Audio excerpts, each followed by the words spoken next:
Now we are going to welcome our holistic scriptures, Bhagavat Gita. On this occasion, we have invited Prof Hrudananda, who needs no introduction in the land of Odisha. With him, we have also invited Prof Aditya Kumar Banti, Prof Head, Uttar University, Department of Philosophy. So before we proceed,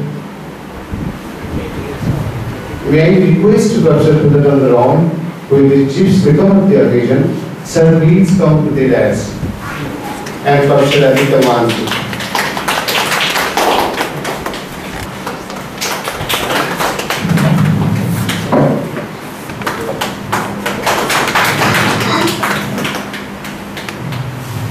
Ladies and gentlemen, I welcome you on behalf of Mr. University.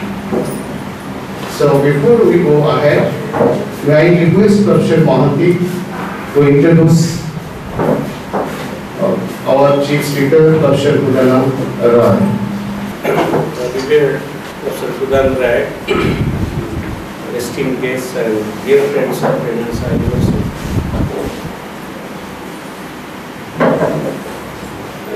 We must admit that we are 15 minutes behind the schedule.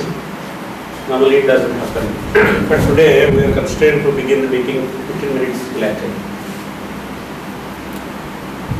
So I request members to kindly make it convenient unless there is overriding priority. There are overriding priorities, let us be on time. Friends will all agree that every such occasion for Renaissance Universal is a great occasion. Great because we have not only eminent speakers with us, but we have speakers with knowledge, with conviction, and with genuine concern for the humanity at large. The same food served by different people has a different taste. It is not the ingredients of food that makes the food so flavor, have a flavor. But it's the hand that cooks that makes a difference to the release of the food. And it is not only the physical hand, it is the mind behind the hand that makes a difference to the dish that a housewife or a person prepares.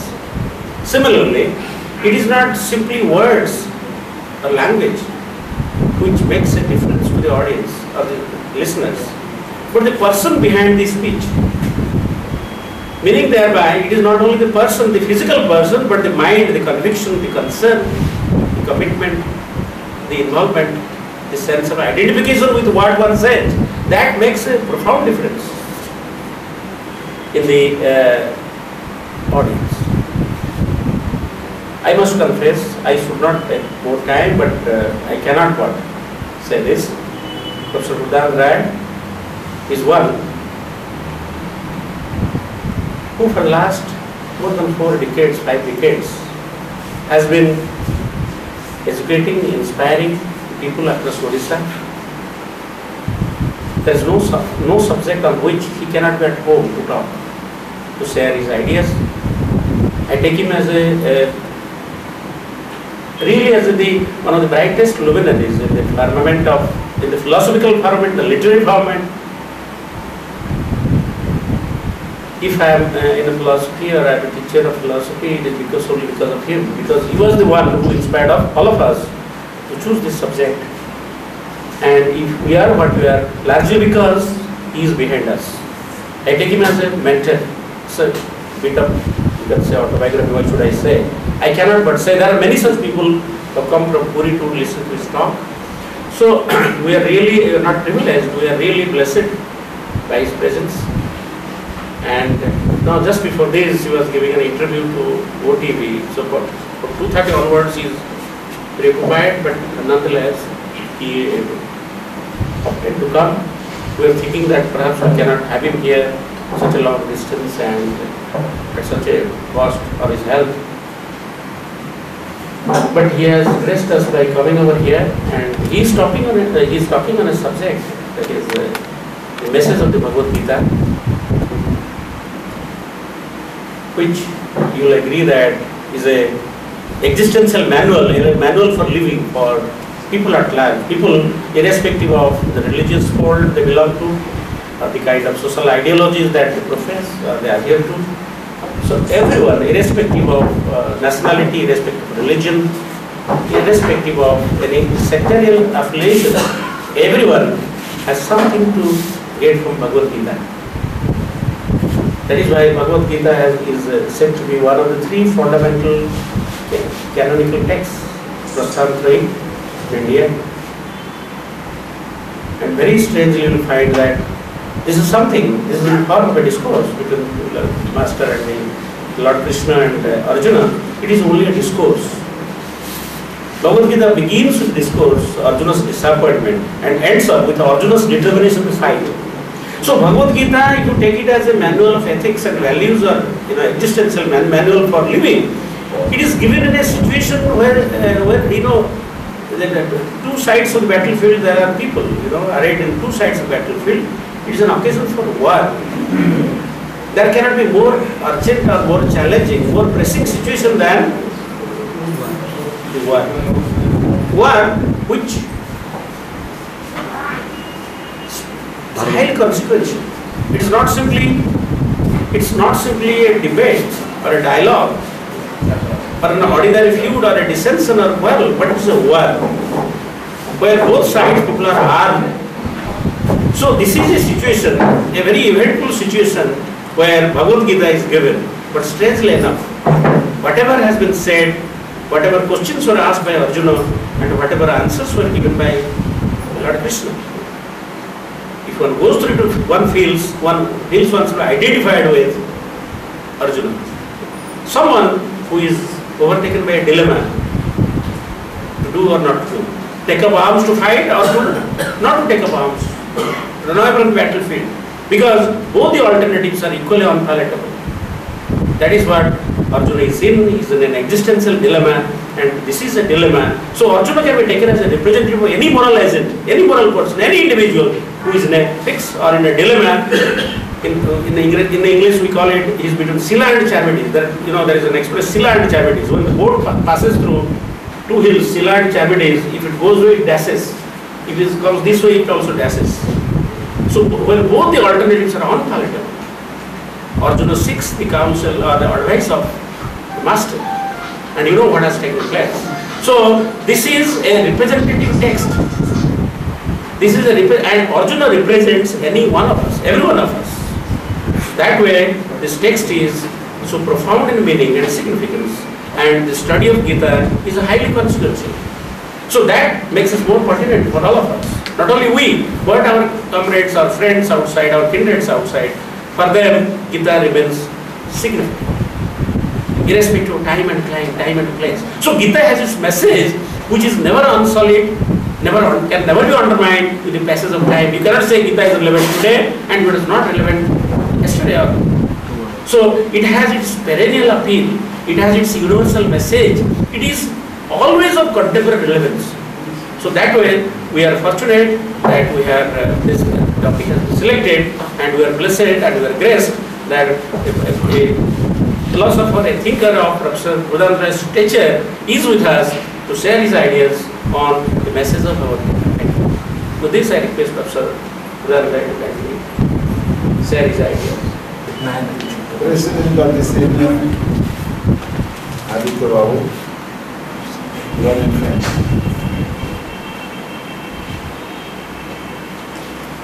Srimad Bhagavat Gita is a text which is loaded with story. It is also a text, it is loaded with metaphysics. And it is also loaded with ethics. The story part is really instructive. Metaphysical part is highly debatable. But ethical part is almost free from any such controversy. Story part, suppose we look to the story part, what is the matter? Arjun for the last 13 years knows that this war is inevitable. And who are taking part in which side, that is also clear to him. And after 13 years of cogitation and preparation, Mahabharata was staged. Mahabharata Rana was staged. And just before the day when he appeared in the field, in the conference hall, it was also fully discussed who are the partners in the other side and who to confront whom. And it was stated that Arjuna will confront Bhishma. It's not that straight arrows will go, it is meant arrows. If Bhishma comes, Arjuna goes. So it was all decided. 13 years preparation, 1 or 2 days of counseling among themselves, and suddenly they come to the war field. Suddenly they come to the war field, and Arjuna says, I will not fight. Can you understand the situation? Arjuna is not a boy, a whimsical boy. 13 years, long 13 years, he has participated in the preparation. We must fight. There is no other way to establish the right or duty, whatever is there. But, and again the last night, or a couple of nights, it was considered who will fight with whom. Then what was the element there that Arjuna says, I will not fight? Tell me. Do you agree with Arjuna that with so many commitments, you suddenly declare, I will not fight? ये कौन बे खेल चलती की ना drama चलती तुम्हें इतने दिन पर कौन सा बनो लड़ी भी नहीं तुम्हारे बड़े कोई बार अधिकार अच्छी की श्री कृष्ण भगवान एक बच्चा why did you and why are you saying that you will not fight?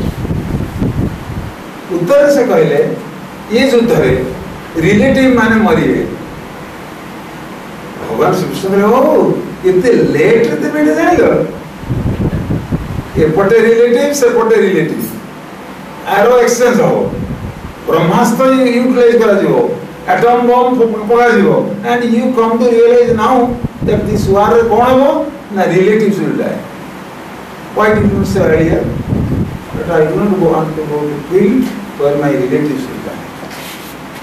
Suppose they are not your relatives. Would you say that I will not fight? I will not fight because anybody will die. So there is a distinction. You do not fight now because relatives will die. Suppose they are not relatives. In how many times you have killed others? And that killing you can do. But this killing you cannot do. How do you distinguish between two killings? Arjuna was backward. Arjuna said, I feel that I will not fight. Lord said, you are not that free. Because you have brought everybody, including Yudhishthira, to this battle. You have arranged it.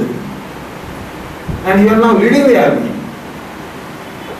Historically, a story, according to story, if not the commander-in-chief, but surely equal in rank with the commander-in-chief, Arjuna is there.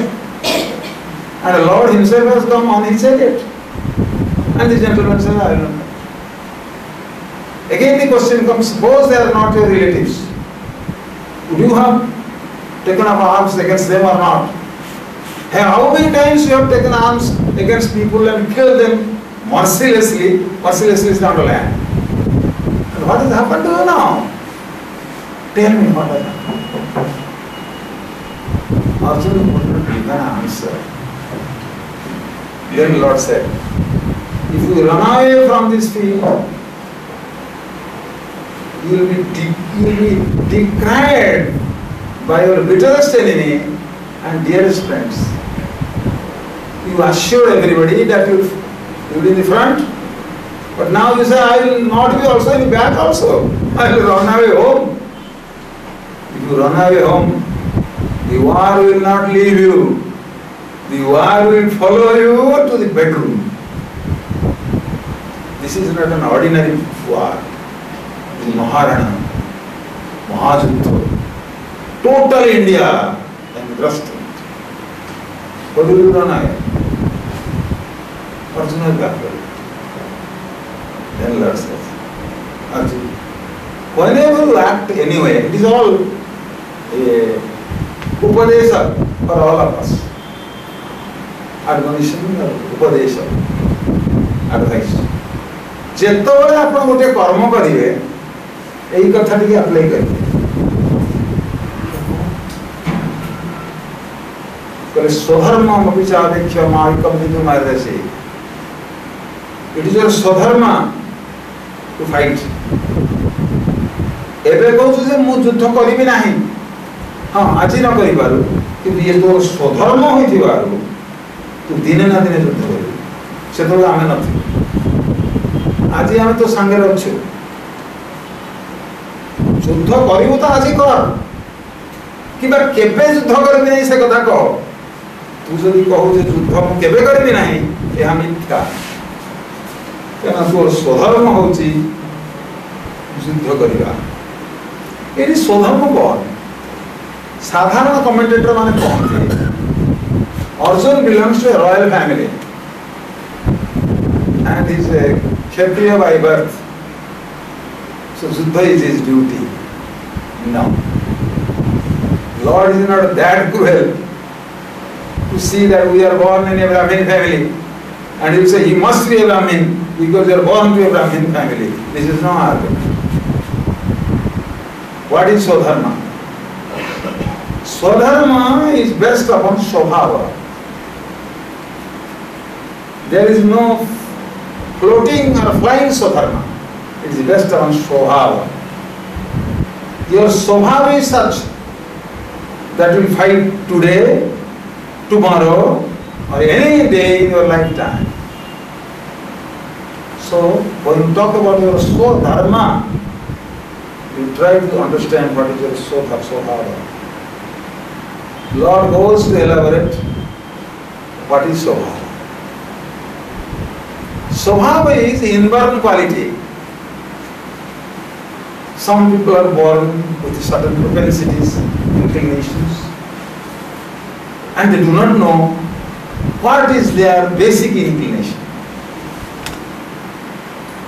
Normally nowadays nobody cares to know, nobody, what are his basic inclinations.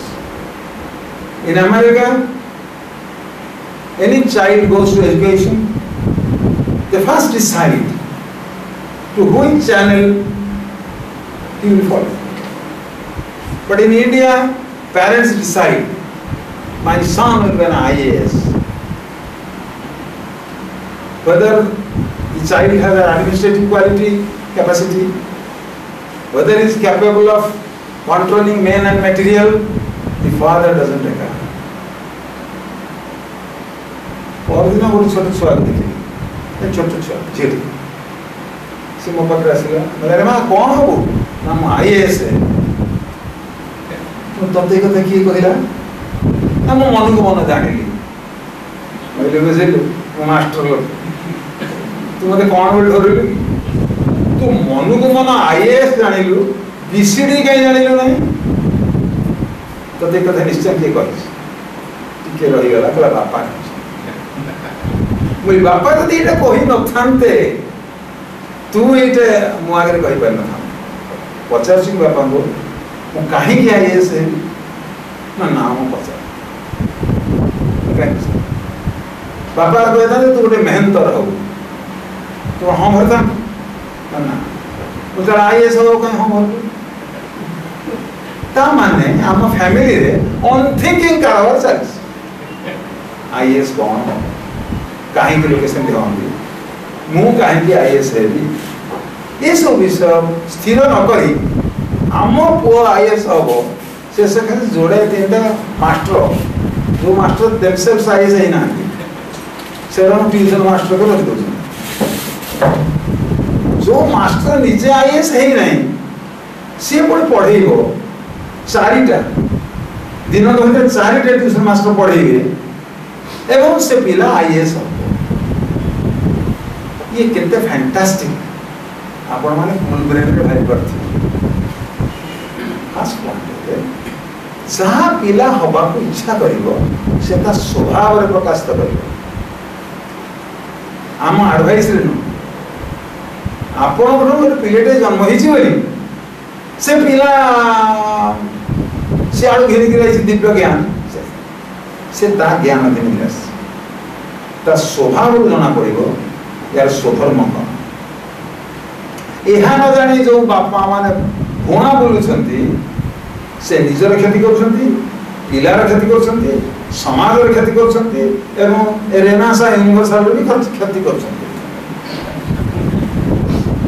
Aditya बाबू मानत कि न मान तेनो first point I have worked out स्वधर्म is best upon स्वभाव Lord says Arjun your स्वभाव is to fight. If you do not fight today, you will fight someday. And in a very unprepared condition you will fight, all of us will be absent, and you will be fighting in the game 40 feet. Now we are all present. Why don't you try your hand with weapons? What is स्वभाव? So, we don't say anybody belong to Kshatriya caste is a Kshatriya. That is not in Bhagavad Gita. Anybody into a Brahmin caste is a Brahmin. No. He belongs to the caste of a Brahmin. But what about his Swadharma? How Swadharma will be determined? By looking to Swabhava. किस स्वभाव का बच्चा ये है? Unless parents know their own children, no teacher in the college or classes can understand the boy or girl. Then now the question comes, what is Swabhava? Swabhava is based upon Sattva. Sattva. Sattva is the perpetual and permanent element which the child carries with him.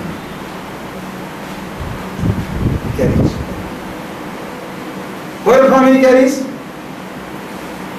Bhagavat Gita says he carries from his birth. What does it mean to say he carries from the birth? Possibly he carries from his past life. Gene. We are neglecting gene aspect of Bhagavad Gita. Sattva. Unless you know what is the sattva of the boy, don't advise. And the Lord says, Arjun, I advise you. Not that I am interested in the war, no. Nor I want that you should exert yourself in the war, no. What I mean is, your Swadharma is Kshatriya. And you belong to a warrior caste. So these are two things. Suppose you are born to the warrior caste, but your Swadharma is not Kshatriya. I will not advise you to fight. I have not asked Vyasa to hold sword. Vyasa is there. Should I go and preach Bhagavad Gita to Vyasa? Come on, don't sit there. Come and fight. No. Though he is born to a Kshatriya clan, Kshatriya family, but his Swabhava is not there. He is a Brahmin.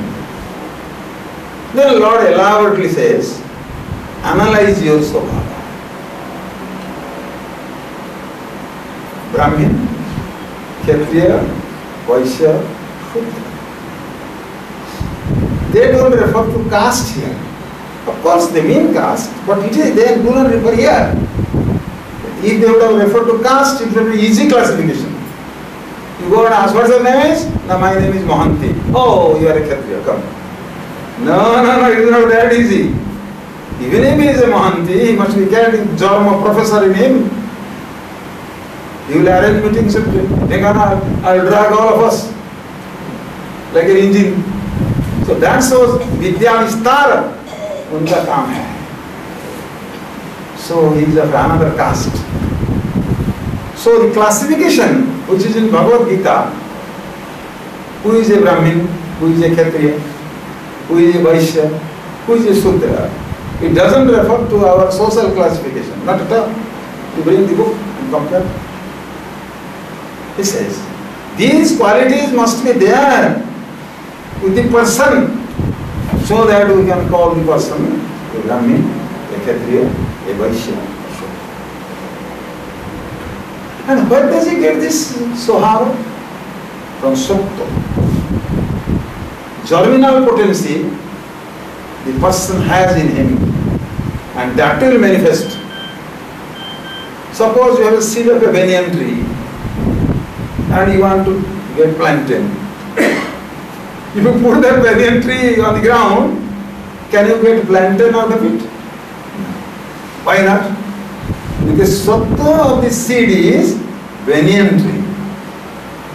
Suppose you say, all banyan trees are vastrasa, that's different, but banyan trees will be there. Whether you want plantain or not is not the question. The question is whether you are planting a plantain seed or a banyan seed. Our parents must be aware about it. Otherwise they are going to not to destroy themselves desperately, but they are going to destroy the society, family and Rashtra, the whole world, and possibly whole of the world. So, Lord says, Arjun, you are a Kshatriya by caste. So that is your way. Asantu, Atlas. That is your way, because you belong to that caste. But Vyasa also belongs to that caste. I am not going to say anybody born in Kshatriya must be brought to war and they must fight. No, that's not it. Your behavior, your Sohava is such that you fight one day or other. Fighting is ingrained in your blood. And if you go against your Sohava, you suffer from self-contradiction. And you suffer from self-humiliation. Why? Because you are something and you are not doing things accordingly, then who is responsible for degradation? You yourself. So Arjun, right. Now these four castes which Lord gives, enunciates. He says, a Brahmin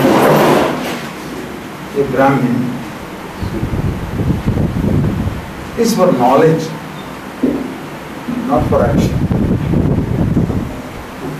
A Kshatriya is for war by nature, but he may incline towards knowledge, because Kshatriya is nearest to Brahmin. Similarly, Vaishya, Krishi Gorakhya Vanijya Vaishya Karma Swavaja. There are some people from the childhood, they will do agriculture, Krishi Gorakhya, that is cattle breeding, and Vanijya, commerce. Now every student in every college is reading commerce. I am surprised. Even to my grandson. I said, what have you taken? Commerce. To anybody I ask, what subject have you taken? Commerce. This indicates either a false mentality going to destroy the entire peace of the country, or all are born Vaishyas. Nobody can help. Krishi, Gorakhya, Vanij, Vaishya Karma Swabhavaja. Then we must think fully and calmly. What is our Swabhava? Many people will find are in the teaching profession, but they are not a mind to teach, or even they feel insulted that they have become teachers. They wanted administrators. Then we say Brahmin wants to be a Kshatriya. administration